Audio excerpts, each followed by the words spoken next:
All right, wonderful. So we're back in the studio. Today, I'm here with Maria. She's from the first year of KAOSPILOT students. And I'm here today, Kasper, your host for this session. I'm from the second year of the KAOSPILOT students. What we're going to be doing today, essentially, is we're going to be exploring one of the core ideas that I find and the planners of the episode find relevant with Maria and the school. And we're going to focus a little bit on something called alternative education, which to some degree we have an expert sitting on the other side of the table. And right now, I think we're just going to kick it off with a little bit about yourself. All right? Yeah. So do you want to tell us a little bit about, first of all, welcome also. Thank you very much. Do you want to tell us a little bit about yourself and a short story of how you got to KP? Okay, I can try my best. So my name is Maria. I'm 25, and I'm from London. I've been living here in Denmark for 3 years now, and it was actually alternative education that brought me to Denmark. So I think it's if I had to give a chapter to this point in my life, it could probably be alternative education, or like finding my path through alternative education. And yeah, I finished high school about 7 years ago, and it took me 3 years to kind of navigate myself after high school, and it's not a typical thing to do in the circles I came from in London to take multiple gap years. It's normal to take maybe one and then go back to the normal education system, but for me it was really not like natural to go back. I deferred a place at university in the UK, and it kind of just became like a way to close that door and find my own path. I did traveling and working and stuff like that. And yeah, it was really difficult to see myself going back to education in the UK, higher education. And I knew it just didn't resonate with me, but I couldn't really pin my finger on it, why it was not resonating. And I also don't think I really like tried to delve deeper into that or explore. I just went more onto my own path of traveling and wanting to understand culture and different places in the world and stories in the world and things like that. And I think it was through that I came across an opportunity to do education here in Denmark, and that was an alternative style of education. And it spoke to a lot of my values that I hadn't really articulated, but once I saw that, it really just hit home. And they were concepts of like community and learning in a collective and learning by doing and learning through traveling as well. And so that was my first insight into alternative education. So that was another school that you were at in Denmark before. Yeah. Okay. Yeah. And I think it was through getting introduced to those principles in that previous education that I had kind of refined my understanding of what I wished to interact with in terms of education. And so what kind of education I expect and will only put myself, be placed in. So when I came across KAOSPILOT and saw how much that corresponded with my identity or my values in education, I knew that it was the right fit for me, because there was this aspect of community, aspect of learning by doing, learning in a collective, and especially through experiences. I think that was a core thing for me, that I really wanted to put a lot of the things that I had learned in my previous education into action and try it out and explore through my own failings and development. So that's in essence my sort of short story in alternative education. Cool. Well, we're very glad to have you. In that case, I'm curious a little bit just about your day-to-day. Okay. What was the big, if any, lifestyle changes for you when you started at KP? I think my previous education was very intensive, so I was really looking forward to like a more routine, regular day-to-day life. But I don't think that's happened. I still feel like it's still quite intensive till study at KAOSPILOT. Like it's this 9 to 4, which you think is a nice clean cutoff. Like you can then go do whatever you want. But I still feel like my days are fully packed. Like when I come home, I'm like going to bed at 11, doing so many things after I finish school, and it's nice. but it also means that I have to like remember to take things slow sometimes and find a way to take in the things that are going on in school. There's a lot of information and a lot of opportunities to learn things, and they can often just go over your head if you're not able to be present with them. How has it been to live in Denmark, coming from London? I assume not speaking the language? No. No? Okay, wow, clever. What's that been like to enter Danish society? I actually think that this semester has been my first experience kind of stepping into the Danish society. I have been previously also in international education. So I've been, maybe you can say lucky that I've been always in English-speaking spaces. So I haven't really been that challenged to step into the world of being in a space where it's not the first language that I speak.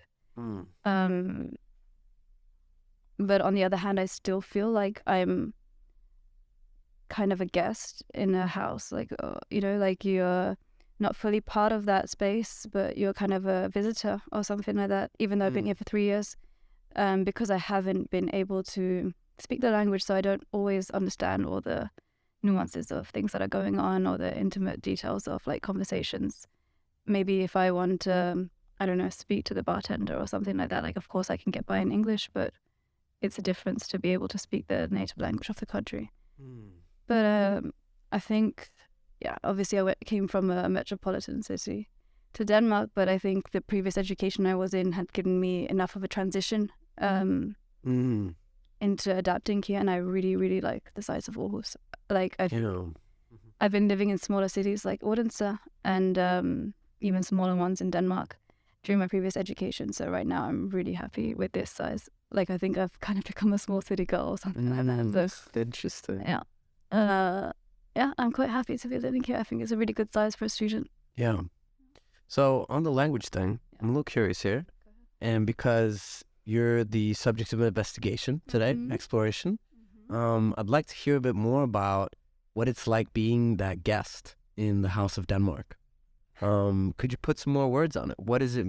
What are the differences of language that you experience? And is there anything else that you think is particular to the house that you're in here? Denmark's quite a unique case that so many people are quite proficient in English, like to a very strong level, and it's very, very impressive. It makes my life very easy, but in terms of learning Danish, very difficult. And I think there's a bit of a stigma against Brits being lazy to learn a second language, and maybe I can held a good for that.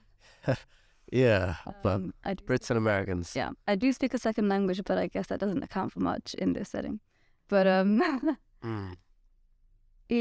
don't know. I think so. You've been trying to learn, and it's been difficult because a lot of people meet you with English. I think that I'll be putting my efforts in a high regard. Okay, I hear you. Very humble. Yeah, I don't know. I think I have a Danish boyfriend, so I'm naturally around that kind of environment quite easily. But I feel like, maybe this comes back to my daily life and how intensive it is. I think learning a language does take a lot of effort, and I think you have to really be in that mindset to be able to dedicate that time and that energy to learn a whole other language on top of your education, on top of your job, on top of your extracurriculars in your social life. So I personally don't feel like that's fitting for my current lifestyle right now. So it's not something I've been able to dedicate my time towards. But all good. In that case, we're going to move on a little bit to what is a large part of your lifestyle, the KAOSPILOT education. Could you tell us a little bit about it? What has been some impressions from your first semester? It's so hard to find a way to start because the education has been so much. Like it's also been so varied. Like if I think about like the first day or the last semester or what we're doing now, there's so many different things that come up in my head that are all kind of like let's go. Related. Yeah. So I think one of the things that really stands out or shines bright in my mind is the first trip we took as a team to Freehin, which was like somehow a retreat to a place in the countryside of Jylland, which is the island or the region of Denmark we're in. And it was a time for us to really figure out who we are as a team, figure out people who are in our team,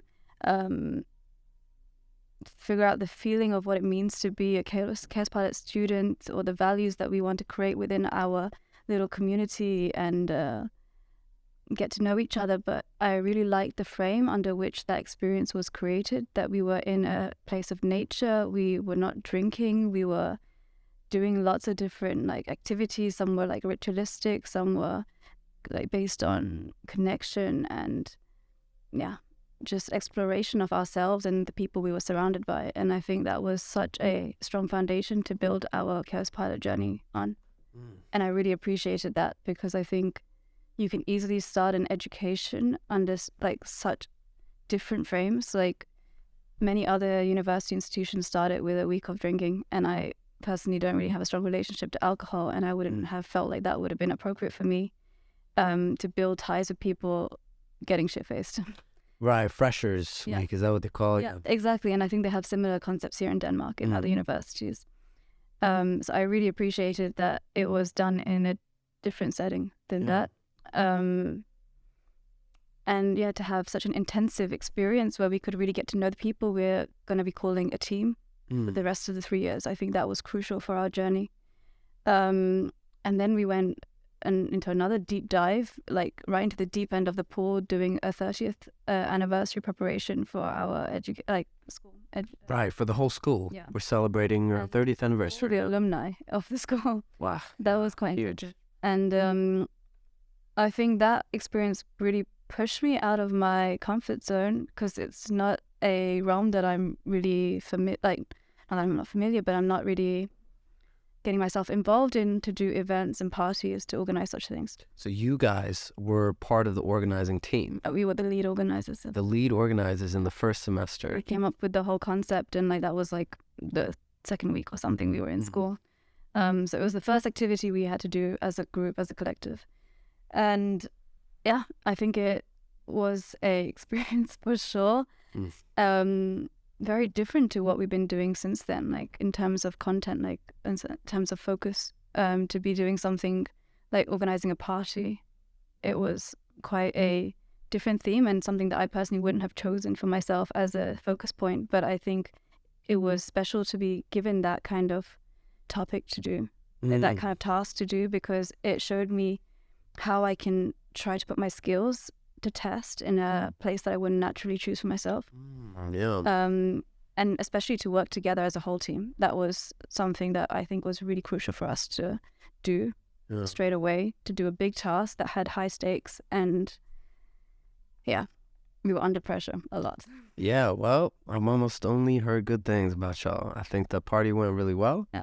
From the outside, of course. I know that on the inside it's always a different story, but that's part of it, right? Yeah.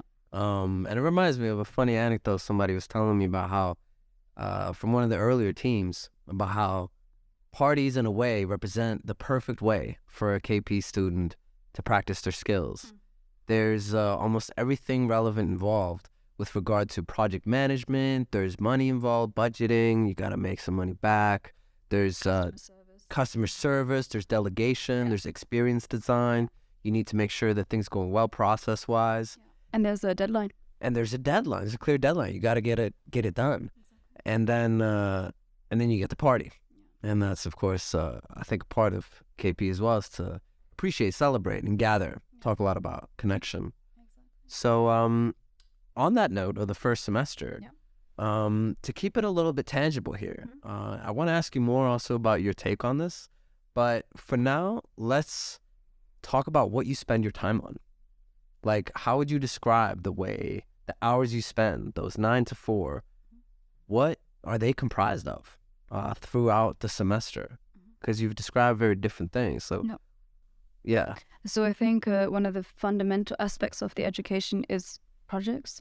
So we are studying through creating projects. And that's a very broad term. And that's kind of what it's supposed to mean, that you have the opportunity to decide which kind of project you want to do. And sometimes you are told what kind of project you need to do. Like I just mentioned with the 30th anniversary, we were given a brief. We were told like which kind of work we had to, what kind of task we had to do. And then it was up to us to decide which kind of party we wanted to create. But we were told we had to create a party or an anniversary event party. But then we have, and then there was another period after that where we had a project period called the first CP, which was the first client project. Thank you. Yes. Client project. I've been calling it one CP for too long. And there we had a lot more autonomy to decide which kind of project we wanted to do. And that was a period for about 5 weeks. So for that 5-week period, we were seeing a project from start to finish, like seeing it through. And there we were very self-organized in our group. We were in groups of around 4 to 5 people. And we had to basically brainstorm what we wanted the project to look like. And depending on if we had a product to deliver or if we were developing an idea or whatever it was that the project entailed, we were basically seeing that through. And we were meeting with clients because it was a client project. So we were often holding meetings with them to confer and brainstorm and get told off sometimes. Okay, yeah. Whatever it was. But that's what it looks like essentially during a project period. But around that, we have moments where we have workshops from guest lecturers. And they can vary very much in like the theme of what is being covered. Those are designed by our curriculum and our team leaders who decide which kind of workshops we have. But those have been quite varied during the first semester. Some of them were relating to how to do project management or experience design, things which are relevant for creating a project. And others were more geared towards our self-development. So we were doing things like something called Getting Over Yourself, which was to do with learning how to work in a team and put our egos aside so we can collaborate better, and finding your voice so we could figure out how to lead and a singing one. Yeah, exactly. To articulate ourselves better, how to carry ourselves in a space, how to know how to use our body and our body language and things like that. Yeah, so it's a big mix of type of lectures y'all have outside of it. Yeah, it's kind of holistic in a way, and learning how to use all of ourselves and not just our message, but also how we carry ourselves and things like that. Yeah, awesome. Cool stuff. So I'm curious here, because you said a little bit that one of the reasons you felt attracted to Chaos Pilots was the experiential focus. Yeah. And you're mentioning here some project periods, y'all are getting into it, putting your hands into. So what do you think is the value of that? What do you get out of that? I actually want to bring it from the other side because I do definitely appreciate the experiential side of the learning. But I had a previous education, the one I mentioned, that had a lot of that part. And why I really enjoy Chaos Pilot is because it's really strengthened through the lectures. So it's got this really neat balance between theory and practical. And I feel like, for instance, with the 30th anniversary, we were going to be creating a project and we could be just thrown out there like guinea pigs, figure it out and fail and see what happens. But we were actually given I think a solid or decent foundation, at least, with tools that we could have had at our disposal to figure out how to do a process design or how to do experience design or how to do project management. And it was up to us to then figure out how to implement these tools, how to do projecting, how to design a night, how to do experience design where we can create an impact on our guests when they come from the start of the night to the end. And I think it's only with the two together that we can actually have a solid foundation for our education, because experiences are all great, they're all well and good, but if you just have an experience but you don't actually take any learning out of that, it doesn't amount to much. And I think on top of that, especially after the first CP, the first client project, we had a really long session of reflection that followed the experience itself. And so I think it's a lot about also then the learnings that come afterwards and how to really extract that at the end and find something concrete to pull away. that is the most fundamental part of the learning. So as much as I think the experience is really important, and without that, like, you don't really have some lived experience to call on to. Got it. You need both of these aspects to be able to feel like you actually are learning something. Wow, yeah, sounds very balanced. Yeah, I think so. I think they've got a good recipe going on here. Cool.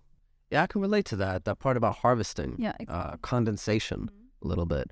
That I believe I work very much myself with like learning by doing. Yeah. I like to get in the dirt, and usually I progress a lot when I'm in there, but I haven't been so prompted to reflect on those moments as I have in KP. Yeah. And I noticed that when I do, in particular in a group, like together, to hear what other people's takes was on the same experience, all the stuff, I feel like I get a lot out of it. So I can relate. Yeah, it's nice to hear it from you as well. Now, I'm a little bit curious in terms of that resistance that you spoke of in the beginning with regard to the universities of the UK. Where are you at with that resistance in regard to KP? Does that exist? Yeah, I think definitely. I think I have been grown up in a household that really encouraged me to have a critical approach to my surroundings, to my world, and to my life. So it's kind of hard to tame that. So it kind of follow me wherever I go, in a sense. But yeah, I think I've spoken to you about this previously. It's come up in my experience here at KAOSPILOT, especially at the beginning. And I think that was maybe more about the teething phase when I came across a new concept. Explain teething phase. It's kind of like when you're finding your teeth, like kind of maybe when it's like a difficult process to kind of adjust to something new where your teeth are growing out and you're trying to figure out how to use them. Got it. And I think it was primarily because this whole environment was quite different to what I was used to. The community that I was used to had a different atmosphere, different culture, and maybe there was a resistance in me to find my place in that. And maybe it also just clashed with some of my own values. But I think there were also some other fundamental things that I think were lacking, and I was critical of them. And I think that's natural to have when you're coming to a place new, like when you're new to a place. Of course. But I think something that like stood out to me, and I found a way to articulate that quite recently, was that I felt like I was a bit different from the whole when I came to KAOSPILOT. Like, I didn't really naturally fit in to the space, and I felt that the most when I came to the application workshop, and I felt there was this really clear culture that didn't really resonate with me here, and it was a very extravagant and flamboyant kind of space. And I think that there's a real beauty of why that stands out here, and why KAOSPILOT has quite a big name in Aarhus. It's because of this culture. But that was not something that I saw as a prominent part of myself, and I felt like a bit alien to that environment. And then we recently did a activity in our team, which is called an insight profile. And on that profile, it's similar to like a personality test. And you basically get given a profile showing like 4 elements of your character. And it turned out that 75% of our team had the same profile, or like the same kind of focus in their profile. And I was part of that 25% who was not. Was different. Yeah. Yeah. And something that the person who was holding that workshop told us was like, they expect most people in KAOSPILOT to be part of that 75%. So there's a clear culture that's been cultivated by the majority here in this school. And it kind of gave me some tool or some form of insight to understand why it is that I felt that way initially. But it also gave me some kind of strength to recognize my purpose or my value here in this environment, what I can bring that's also different and unique into this environment. And sometimes that can be a challenge. I have also some people in my team who struggle with that position, that they don't want to have to carry all that weight of being the different one in the group, to have to kind of balance the equilibrium or I don't know if I feel that way myself, but I think I felt that on the first day I came, that there was this clear imbalance. And I think maybe there will be people in the future who would feel that way. And I think it's something we've talked a lot about in our team, about how we would like to make the application workshop so we can try to accommodate for all the different kind of nuances that can exist, so we can make this school something that is applicable for anybody and not just somebody who fits into that 75% of what can be termed as extroverted, outgoing, sociable kind of people, because that's not the only kind of leader that should exist. No.